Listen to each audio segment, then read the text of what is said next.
Hello friend, नमस्कार। मैं आपका दोस्त अनुपम प्राइड एडिफिकेशन यूट्यूब चैनल पे आपके लिए भारतीय संविधान के विषय में कुछ महत्वपूर्ण तथ्यों को लेकर उपस्थित हुआ हूँ। अगर हमारा चैनल अच्छा लगे तो लाइक कीजिएगा, शेयर कीजिएगा और अगर कोई संशोधन चाहते हैं तो कमेंट बॉक्स में कमेंट ज़रूर कीजिएगा। बात करते हैं भारतीय संविधान। तो भारतीय संविधान में हमने अपने सबसे पहले वीडियो में ये बताया था कि अनुसूचियाँ और अनुसूचियों के बारे में कैसे उल्लेख किया गया और इनको बताया गया। आज भारतीय संविधान के अनुच्छेद और उनके भाग, पार्ट और आर्टिकल दोनों के बारे में हम लोग चर्चा करेंगे और उनको विस्तार से बताएंगे। तो सबसे पहले हम लोग भारतीय संविधान के भाग के बारे में बात करते हैं। तो भाग देखिए, बात अगर करते हैं भारतीय संविधान में तो भाग जो हैं वो 22 भाग हैं। 22 भाग हैं, 25 भाग हुए थे, फिर उनका संशोधन हुआ और 22 भागों की संख्या हो गई। और इसमें 395 अनुच्छेद हैं जो मूल संविधान में हैं। और भारतीय संविधान में वर्तमान में 12 अनुसूचियां हैं जो पहले 8 अनुसूचियां थी। तो इनको अलग अलग तरीके से हम कैसे क्लासीफाई करेंगे, कैसे इनके बारे में जानेंगे और कैसे बात करेंगे। तो सबसे पहले अगर बात करते हैं तो भाग एक में संघ और उसके राज्य क्षेत्र के बारे में बताया गया है, जो अनुच्छेद 1 से लेकर 4 तक वर्णित किया गया है। अब आपको ये समझना होगा कि परीक्षा की दृष्टि से कि इसमें कैसे प्रश्न आपसे पूछे जाते हैं और कैसे इनको डिस्क्राइब किया जाता है। तो सबसे पहले हम लोग लेके चलते हैं कि भाग एक में जैसे आप देख रहे हैं संघ का नाम और उसका राज्य क्षेत्र। देखिए, सिर्फ संघ का नाम और राज्य क्षेत्र का एक्सप्लेन करने के लिए अगर हम बात करें तो इसे इंग्लिश में बोलते हैं the union of Indian territory. ठीक, अब यूनियन ऑफ इंडियन टेरिटरी में हमने इसमें अनुच्छेद 1 में 3 तरह के राज्य क्षेत्रों को बांट रखा है। पहला भारत राज्यों का संघ है, the union of state of India. दूसरा, राज्यों के संघ की पहली अनुसूचियों में रखा गया है। तीसरा पॉइंट जो है, ये 3 प्रकार से संघ क्षेत्र हैं। ये 3 प्रकार से संघ क्षेत्र हैं, इसका मतलब हुआ पहला जो क्षेत्र है उसमें आपका बताया गया है राज्य के बारे में। राज्य, अब भारत में राज्यों की संख्या की बात करें तो 28 राज्य हैं, 28 राज्य। अब दूसरा जो इसमें बताया गया है कि यूनियन टेरिटरी, यूटी, वर्तमान में 8 यूनियन टेरिटरी हैं। तीसरा जो पॉइंट है इसमें बताते हैं अर्जित क्षेत्र।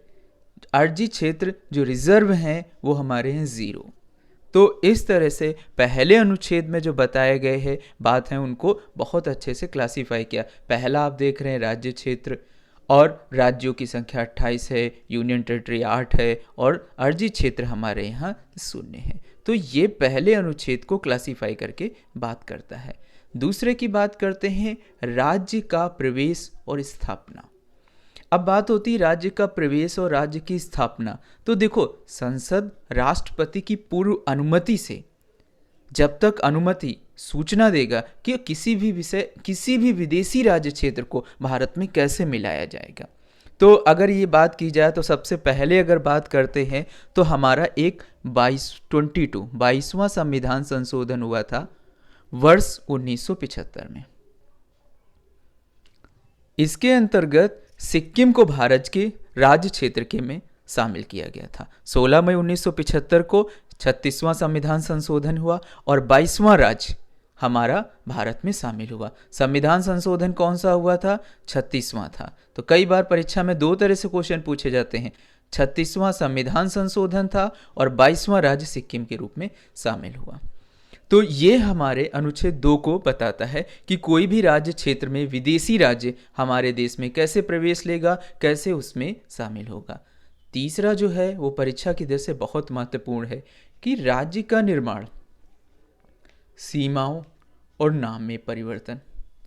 तो देखिए, इसमें ये बताया गया है नाम सीमा क्षेत्र में परिवर्तन करने की बात करें तो देखिए, राज्य के निर्माण की बात करें तो राज्य के निर्माण की बात अगर हम लोग करते हैं तो आप लोग जानते हैं कि राज्य के निर्माण में सबसे पहला भाषाई आधार पे अलग होने वाला राज्य आंध्र प्रदेश। आंध्र प्रदेश राज्य पुनर्गठन आयोग 1956 में ये बताया गया कि भाषाई आधार पे किस तरह राज्यों को अलग किया गया। तो तब से ये हमारा पहला संविधान संशोधन हुआ कि राज्य किस प्रकार से हमारे अलग राज्य का निर्माण हो रहा। सीमाओं और नाम में परिवर्तन की बात करते हैं तो देखिए, राज्य का निर्माण और सीमाओं में अगर परिवर्तन की बात करें तो आपको याद होगा कि उत्तर प्रदेश का एक क्षेत्र था और जिससे निकलकर यूके बना वर्ष 2000 में। उसके बाद मध्य प्रदेश से अलग होके एक राज्य बना जिसका नाम था छत्तीसगढ़। उसी प्रकार बिहार से अलग होकर एक नया राज्य बना झारखंड। ये तीनों राज्य वर्ष 2000 में एक अलग राज्य के रूप में शामिल हुए। फिर अगर आप इन्हीं में से देखते हैं तो आपको पता है कि वर्ष 2015 में तेलंगाना का गठन हुआ और वर्ष 2019 में जम्मू कश्मीर राज्य का। तो ये नाम में और उनके स्थान की सीमाओं में परिवर्तन हुआ। अब एक बात होती है कि नाम में परिवर्तन कैसे होगा, तो नाम में परिवर्तन का संशोधन भी अनुच्छेद 3 में है, संसद के द्वारा ही अनुमति प्रदान करके किया जा सकता है। जैसे उड़ीसा का नाम संशोधन करके ओडिशा कर दिया गया है, तो ये संविधान का संशोधन है। तो इस प्रकार से हम बताते हैं। अब बात करते हैं चौथी संविधान के अनुच्छेद जो है उसमें ये बताया गया कि पहली अनुसूचित और चौथी अनुसूची में संशोधन के लिए 2 या 3 के अधीन बनाई गई है। इसका तात्पर्य है कि अनुच्छेद 2 को और 3 को हम लोग इसमें लेकर शामिल करेंगे। अब इसमें ये बताया गया कि संविधान में संशोधन की जो प्रक्रिया है वो अनुच्छेद 368 में दिया गया है कि भारतीय संविधान में संशोधन 368 में कर सकते हैं कि संसद के दोनों सदनों द्वारा, लेकिन इसको इसमें बाहर रखा गया है। तो ये बात की गई है। तो आप लोगों को 1 से लेकर 4 तक अनुच्छेद बहुत अच्छे से समझ में आ गए होंगे। अब बात करते हैं भाग 2 की। भाग 2 में जो बात करते हैं तो भाग 2 में नागरिकता की बात की गई है और अनुच्छेद 5 से लेकर 11 तक नागरिकता का प्रावधान है। भारतीय संविधान के अनुसार भारत में एकल नागरिकता का प्रावधान है। अगर हम लोग बात करें तो अनुच्छेद 5 से लेकर 8 तक की भारत की नागरिकता के संबंध में विशेषताएं हैं और व्यवस्थाएं की गई हैं, और अनुच्छेद 9 और 10 और 11 में इसके संबंध में विशेष प्रावधान किया गया है। अब देखिए, अगर 5 की बात करें तो 5 में एक पोर्शन 5 का है और एक पोर्शन 5 खा है। 5 सब क्लास ए और 5 सब क्लास बी। 5 की का में ये बात कही गई है कि वह व्यक्ति जिसका भारत के राज्य क्षेत्र में अधिवास है या जन्मा है या जन्म के समय उसके माता पिता ने भारत की राष्ट्रीयता में कुछ भी रूप में शामिल है तो भारत का वह नागरिक है। अब दूसरी बात, अगर 5 के खा की बात करते हैं तो जिसके माता पिता में से कोई भी भारत में है तो वो भारत का नागरिक है। तो देखिए, पहले वाले में कहा क्या है कि अगर भारत के राज्य क्षेत्र के अंदर उसका जन्म हुआ है तो वो 5 सब क्लास ए में है, और अगर भारत में माता पिता में से कोई भी है तो 5 के खा में नागरिकता की बात की गई है। 6 में ये कहा गया है, देखिए 6 की अगर बात करते हैं तो अनुच्छेद 6 में ये चीज़ वर्णित करके गए थे, भारत के आने वाले व्यक्तियों की नागरिकता। अब देखिए, भारत में आने वाले व्यक्तियों की नागरिकता की बात की जाए तो सबसे पहले पाकिस्तान के ही लोग हमारे देश में आए तो उनके नागरिकता की बात की गई। तो भारत शासन अधिनियम 1935 का जो अधिनियम एक्ट था उसके अंतर्गत ये कहा गया जो भारत आएंगे और पंजीकृत रूप में उनको अपना लिया गया है वो हमारे भारत के नागरिक हैं और उनको इसमें शामिल कर दिया गया। लेकिन देखिए, इसमें क्या है कि भारत के आने वाले चाहे वो बांग्लादेश या कई और देश हैं जिसे शामिल करने का प्रावधान।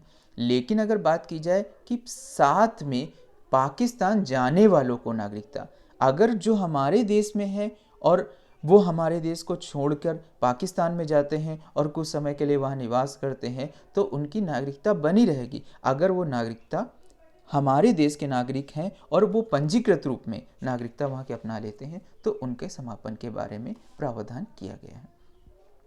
बात हम लोग कर रहे हैं कि अनुच्छेद 8 भारत के बाहर रहने वाले व्यक्तियों की नागरिकता। देखिए, इसमें ये बात निकल के आती है कि भारत में रहने वाले व्यक्तियों की नागरिकता। अब देखिए, अगर भारत में रहने वाले व्यक्तियों की नागरिकता या बाहर रहने वाले नागरिकों की बात की जाए तो जनवरी 2004 में एक बड़ा संशोधन किया गया था और इसमें बहुत अच्छे से बात बताई गई थी कि हमारे यहाँ दोहरी नागरिकता का प्रावधान तो कर दिया गया, जिसमें बताया गया कि वर्ष 2004 में जो बात कही गई थी उसमें एक बात निकल के आई थी कि हमारे देश में जो नागरिक होंगे उनके लिए ओवरसीज सिटीजन ऑफ इंडिया, तो overseas citizen of India OCI, और दूसरा पॉइंट है POS, people of origin in India citizen, overseas citizen of India. तो अब दोहरी नागरिकता की बात करें तो भारतीय नागरिकता अधिनियम 1955 में इन चीज़ों को बताया गया है कि हमारे देश में इसमें भारतीय नागरिकता संशोधन अधिनियम 1995 को शामिल करके 16 देशों को, हमने 16 देश शामिल किए थे जिनसे आए हुए व्यक्तियों की नागरिकता है। अब उसमें हमने Britain, America, Switzerland, Australia, Canada, Israel, पुर्तगाल, फ्रांस, स्वीडन, न्यूजीलैंड, यूनान, इटली, फिनलैंड, नीदरलैंड आदि देशों से भारत के जो नागरिक हैं उनको नागरिकता का प्रावधान की बात कही गई थी। और ये जो नागरिकता के लिए फिर 2006 में मनमोहन सिंह ने एक प्रावधान कर दिया कि ओवरसीज सिटीजन ऑफ इंडिया का शुभारंभ किया। इसका हैदराबाद में चौथा प्रवासी दिवस सम्मेलन था और इसमें ये एक बात कहेगी कि पूर्व जीवन काल के लिए वीज़ा दिया जाएगा, जो ओवरसीज सिटीजन इंडिया के हैं उनको पूरे टाइम के लिए वीज़ा दिया जाएगा। तो ये एक बहुत बड़ी बात निकल के आई और इसमें बात बहुत अच्छे से एक्सप्लेन करके आपको बता दी गई है। अब देखिए 9 में क्या क्या बात बता रहा है कि 9 में कह रहा है नागरिकता, विदेश राज्य की नागरिकता लेने के लिए नागरिकों का न होना। नागरिक अगर स्वेच्छा से, अपनी स्वेच्छा से वो किसी भी देश की नागरिकता ग्रहण करते हैं तो उन्हें नागरिकता के लिए 9 में प्रावधान है। आप देख रहे हैं कि कई लोग ऐसे होते हैं जो भारत में नागरिकता छोड़ के दूसरे देशों के लिए थे। आदनाम स्वामी गायक थे, उन्होंने कतर की नागरिकता ग्रहण कर ली। तो ये हमारा नागरिकता के बारे में बताएंगे। 10 जो है नागरिकता के अधिकारों का बना रहना। देखिए भारतीय संसद में उपबंध किया गया कि संसद द्वारा बनाई गई विधियों के अंतर्गत भारत में नागरिकता का बना रहना जो है वो संसद के ही अधिकार में है और संसद के द्वारा नागरिकता के बना रहने के बारे में बात की गई है। अनुच्छेद 11 है संसद द्वारा नागरिक और नागरिकता कानून का विनिमय करने के लिए व्यवस्था है और उनकी नागरिकता संसद में अगर आप राष्ट्रद्रोह है या कोई ऐसी गतिविधियां करते हैं तो आपकी नागरिकता का समापन दिया गया। तो ये 11 में विनिमित करके बात बताई गई है।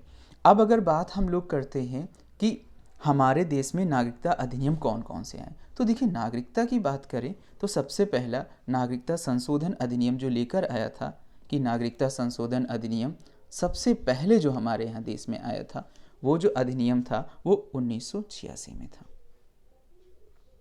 उसके बाद दूसरा अधिनियम नागरिकता संशोधन अधिनियम आया वर्ष 1992 में और उसके बाद नागरिकता संशोधन अधिनियम 2005 में आया। इसमें हमारी दोहरी नागरिकता के बारे में विशेष प्रावधान करके बात की गई है। अब एक बड़ा मुद्दा प्रेजेंट टाइम निकल के आया था कि NPR नेशनल पॉपुलेशन रजिस्टर के लिए हमारा एक बड़ा बात निकल के आ रही थी कि नागरिकता अधिनियम 1955 में क्या संशोधन किया जाए कि NPR रजिस्टर को तैयार किया जा सके। तो इसमें एक बड़ा मुद्दा था